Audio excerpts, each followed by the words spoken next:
Alright, what's up y'all, it's LakerFan here. As actually about the title of today's video, we're here to ask, can a 6'1" with no finishing on the build be viable in Comp Pro Am NBA 2K23? We are actually here to answer that question through a little bit of speculation. So, in today's video, I'm showcasing AK's new build, what he is going to make, and we don't have any gameplay with yet or anything like that. This is pure speculation and pure assuming and asking questions as to whether this can actually work or not.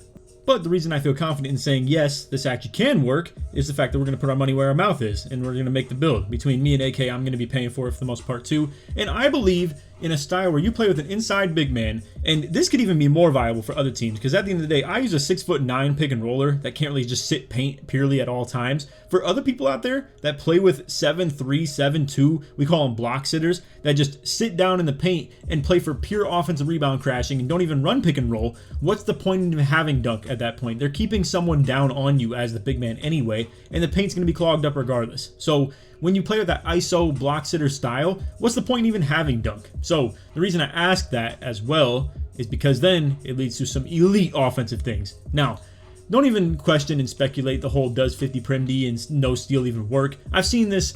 I've seen dudes play lanes. They still get even like, you know, single digit contests and stuff like that too on 6'7" locks. Guarding 6'9" locks against a 5-out style team may be tougher as well, because some people will probably have their 6'9" back end in the corner with like their big men in the opposite corner. So you may have a hard time finding somewhere to put this build on defense. But against traditional teams that just put a 6'7" pure lock in the corner that only gets like limitless takeoff on silver and no other finishing badges besides that, and doesn't really get an elite amount of shooting badges either or anything like that, and definitely do not typically have good ball handle either. It just becomes something that this 6'1" with even low wingspan can still guard viably, and the threat this creates on offense is ridiculous. With the new double playmaking core, and even just the idea of maybe running, let's say, just in general, anything between double shooting and double playmaking, this has many different options that you can run between the elite badge counts that it has. So you only have 9 finishing. Obviously, that's another reason that maybe the double playmaking core isn't exactly necessary for this new season, because obviously the new core badge pattern gives you 2 playmaking, 1 shooting, and 1 finishing with no defense, and that's kind of a nice thing with the fact that this build only gets 1 defensive badge anyway. But for AK, it's not a big deal. I mean, to be able to core badge a finishing only gets you just literally like Acrobat instead. He's going to be able to run Fearless and Giant Slayer, and then from that point, it's literally, like I said, you could potentially get the Acrobat if you cored Fearless Finisher or something like that, or maybe cored Acrobat instead and got Fearless, but I think it's going to be okay. He's going to end up running the double shooting core that has 1 playmaking and 1 defense, even though it's only 1 defensive badge. But either way, let's just focus on what's actually important to really assess with this build. 97 ball handle gives you clamp breaker and killer combos on Hall of Fame. 99 three-pointer gives you obviously every single shooting badge in the game besides Mini Magician on Hall of Fame. And then by default, because you go to the 99 three-pointer, as you can see, you still get Mini Magician as well off 81 mid-range because it's forced up. So you get every shooting badge in the game potentially on Hall of Fame. Now, the question you would ask, or maybe the antagonist to this build would argue, can you even utilize this build if they're just going to go ahead and play you super high, keep 2 guys way high on you, and just force you to run slips anyway? Well, that's kind of the point. If they do something like that, you're just going to get free slips. If they play 1 guy high on you, and the lock is like essentially overplaying this point guard, and then obviously if the point guard needed to rim run, you're maybe asking yourself, well, what happens when you have to rim run and the center's like playing back? Well, if he's playing too far back, you're just going for the midi anyway. If he plays too high, yeah, you would probably think to rim run, but again, you could just set your big man up for free slips off that. The reason we came to the conclusion that this will be the best source of offense we can do is the more of a 3-point threat you are as a point guard, the more you want your inside big man to actually create some threat on the inside of the offense as well. And when all of that is working in unison perfectly, you don't need to drive as a point guard. If you have a popper at big man, yeah, he'll open up the lanes for you more to the paint and stuff, and then he'll be like floating out to the 3-point line more often as well, obviously. But when you don't have that and it's a pure inside at the big man, it makes perfect sense to just be a mid-range demon, to be a 99 3-point Hoff Limitless that extends the range even more, makes those 4-step even higher. The locks have to play even higher, and then when the locks do have to play higher, you either get the crabs with me as the pick and roller filling into the paint, and obviously the 4 on the back end can't just afford to completely step to AK when, let's say, he beats that lock for a crab on the 3-point line or something like that, or for that matter, just long runs with 95 acceleration and off killer combos, and maybe even just stuns the lock out of the play. When he long runs to the wing, the 4 is going to have to step to that. I'm running, and then he just dots the rotation from there, or dots me in the paint. It's very simple, in my opinion, not to mention the fact that this player as an off ball, in some very Curry-esque offense, will create a really good wing spot up where maybe our 2-guard can work even better. And the fact that you can spot up with 99 3-pointer on the opposite wing and make it even harder for them to, let's say, wing pinch or bait or anything like that, or maybe even run stack rotations where, let's say, you with this build are spotting up wing, and now that same side corner that's on your side, it's harder for them to rotate to that guy because they can't afford to leave you as easily. So that's my take on why I think this build will be elite when it comes to offensive production. It has to be in the right hands, if you ask me. And that goes for your entire team as well. It has to be the right hands for this player specifically, but it also has to be the right hands for your team as far as the big man that's going to be on your team. Now, again, for me, I'm a 6'9" inside big man. It may be a little bit more scuffed off the fact that I can't just sit block like a lot of the other teams' bigs do, because obviously I only have 94 offensive rebound. I'm 6'9" and don't really just have that 7'3" gigantic paint-sitting big man that's just going to sit down there and crash O-boards all the time. But the speed that my build provides in pick and roll should make it extremely hard for people to guard this stuff. I'm going to just be real with you. Like 99 3-pointer, 84 mid, 97 ball handle, all the playmaking badges that come with this, even the speed with ball being high, 95 acceleration, and obviously still good stam. I just don't believe people should have a good time guarding this at all. By the way, takeover options, it's sharp, shot, and play. No lock, no slash, anything like that. It's only 3 takeover options. Build title, shot creator. We're going to go to the badge counts real quick and give you an example of what we're going to be planning to run with this. But I really do want you guys to keep in mind, we are going to have gameplay with this very quickly, as soon as we possibly can, and I truly do have full confidence in this build. While a lot of people may look at this and be like, oh, the total badge count is garbage, you only get 9 finishing, 1 defense, and then 25 playmaking, 29 shooting, I think it's perfectly fine. Not to mention, you do have to count for the fact that a lot of the core badges that we're going to have are going to be Hall of Fame tier 3s, which does go a long way in terms of getting you extra badge points back into the build. And you know, in that sense of the badge count being pretty low, it was actually very easy to put these badges together because there's not a lot to put on it. But I still do stand by the fact that I think these shooting badges that you're going to have on this build and the playmaking badges are going to be so elite, man. But let's loop back to the beginning on this build real quick. What I have showcased is only going to be Silver Giant Slayer with Bronze Acrobat. If you have the luxury of putting 1 extra badge point on this, you absolutely could, or maybe even 2, you'd be able to get Silver Acrobat and Gold Giant Slayer. However, I think the reasonable way of running this would just be to run some absolute BS for your like tier 1 badges and just go with the Giant Slayer and Fearless.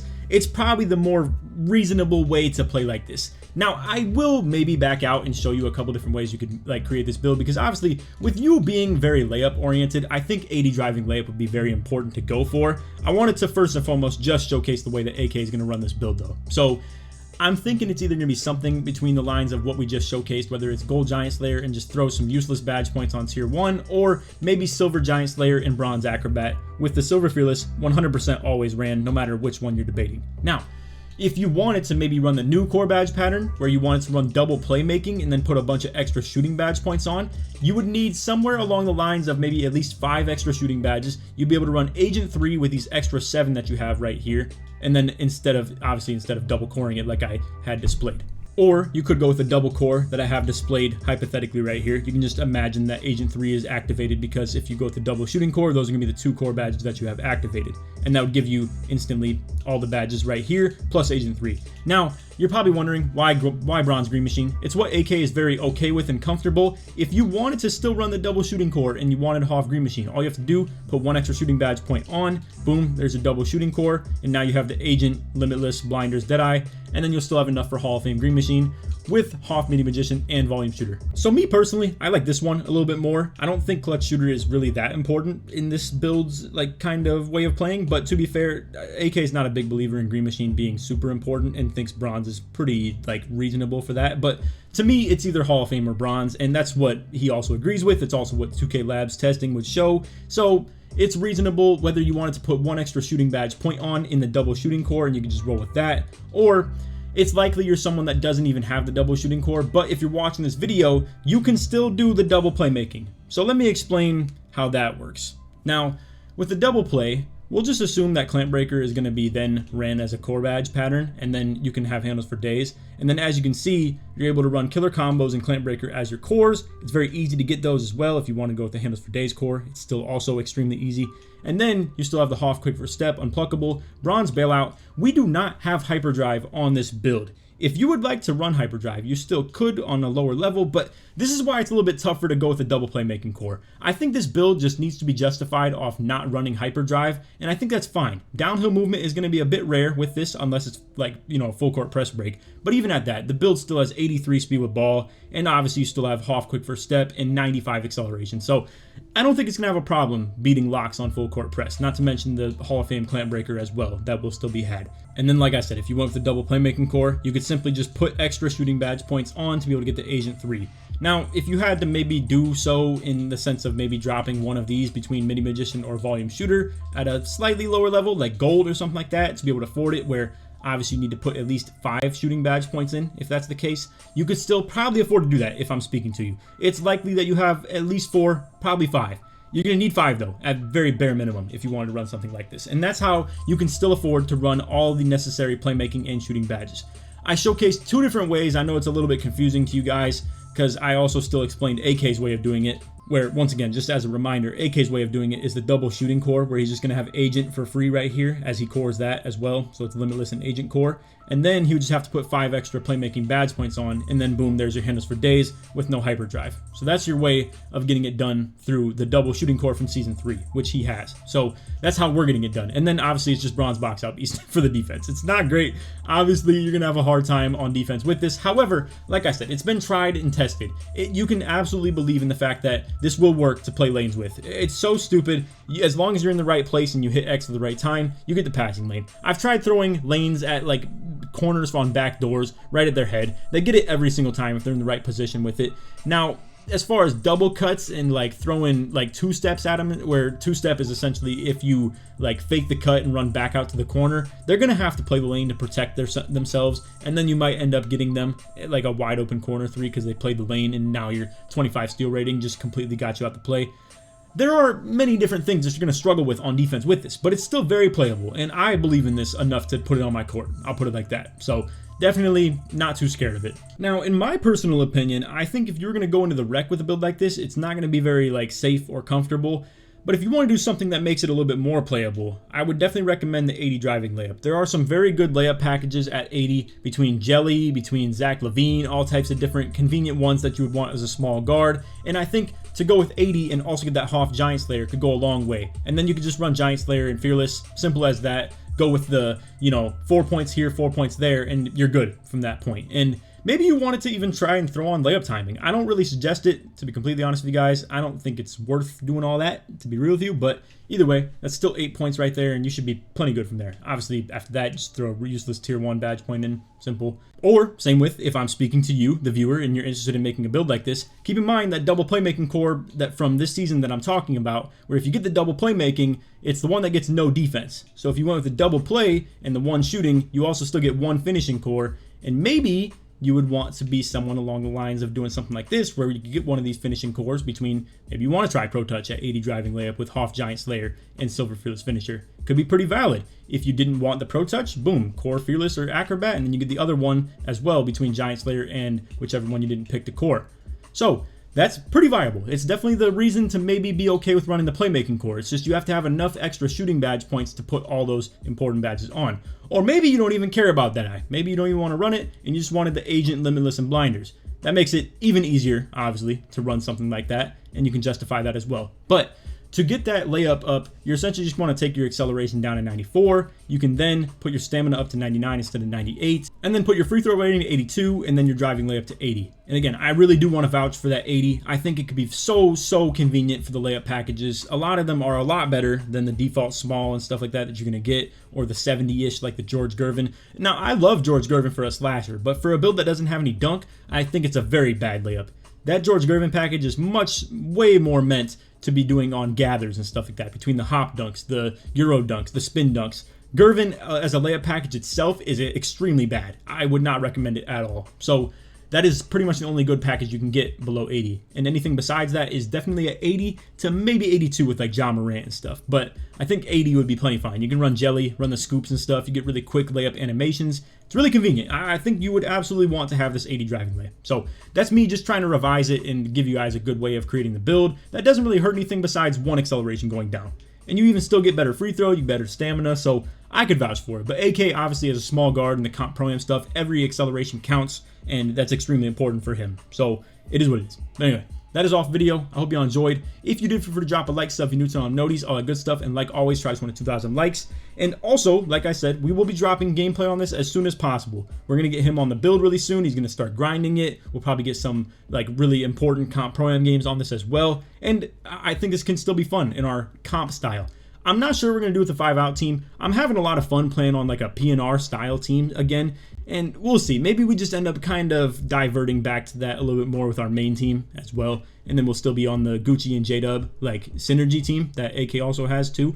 So we may just end up going more PNR style and me just playing on my 6'9". It's pretty fun for me playing on the inside 6'9". It's in my comfort zone. I get to play on-ball D with it. I get to play that sides-heavy defense that's like so fun for me to play. And then the pick and roll as well. And it just fits better with having Gucci on the court too, where we don't really need me to be such an offensively potent player. I get to just be myself a little bit more. So anyway, that's our thoughts on that. I'm also still considering that 6'3" that 2K is going to help me get to 99 right away because of getting the logo. So we'll still keep that in the back burner too. And that could maybe be our fun style for 5-out. But anyway, that's all video. I hope you all enjoyed. And other than that, if you made it to the end of the video, put 6'1" or put 99 in the comments so it supports my way through. But appreciate you guys watching, and I promise I will have gameplay of this build. I know it's a little bit of the opposite of what we did with Gucci's video, because obviously with Gucci, we uploaded the gameplay, and then everybody's asking, where's the build? Like, what's the build? Where is it? And obviously then I had to upload the very next day the actual build because so many people were asking. But with this one, it may take a little bit longer to get gameplay,